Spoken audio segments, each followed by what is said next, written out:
कोई भी एग्जाम्स को बिना पीवाईक्यूज के आप क्रैक नहीं कर सकते।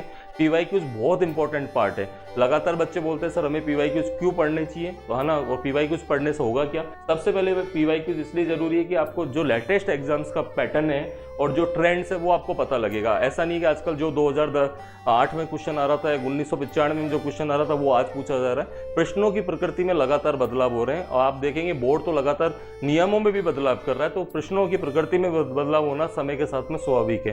दूसरा, जब कम पोस्टें होती हैं तो पेपर हमेशा डिफिकल्टी लेवल को मेंटेन करता है, तो उस हिसाब से आप देखेंगे लगातार जितने भी पीछे एग्जाम्स हुए उसमें थोड़ा थोड़ा जो ट्रेंड है वो चेंज हुआ है।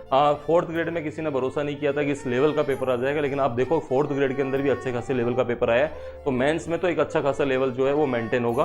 तो लेटेस्ट एग्जाम्स के ट्रेंड को पकड़ना बहुत जरूरी है। ये कौन बताएगा, ये आपको पीवाईक्यूज बताते हैं। और पीवाईक्यूज ऐसे नहीं केवल रिट की तैयारी कर रहे हैं तो रिट की ही आपको पीवाईक्यूज पढ़ने, पीवाईक्यूज में सब्जेक्ट पढ़ना होता है। जैसे ज्योग्राफी, तो ज्योग्राफी जो होती है राजस्थान की ज्योग्राफी, चाहे वो आरएस में जो क्वेश्चन आया वो आपके रिट मेंस में आ सकता है, पीएसआई में जो क्वेश्चन आया वो रिट मेंस में आ सकता है, राजस्थान के किसी भी एग्जाम में कोई भी क्वेश्चन आया वो आपके एग्जाम्स के अंदर आ सकता है। आपको ट्रेंड यदि एग्जाम्स का समझना है, आपको एग्जाम्स का पैटर्न यदि समझना है, तो आपको पीवाईक्यूज को पढ़ना बहुत जरूरी है।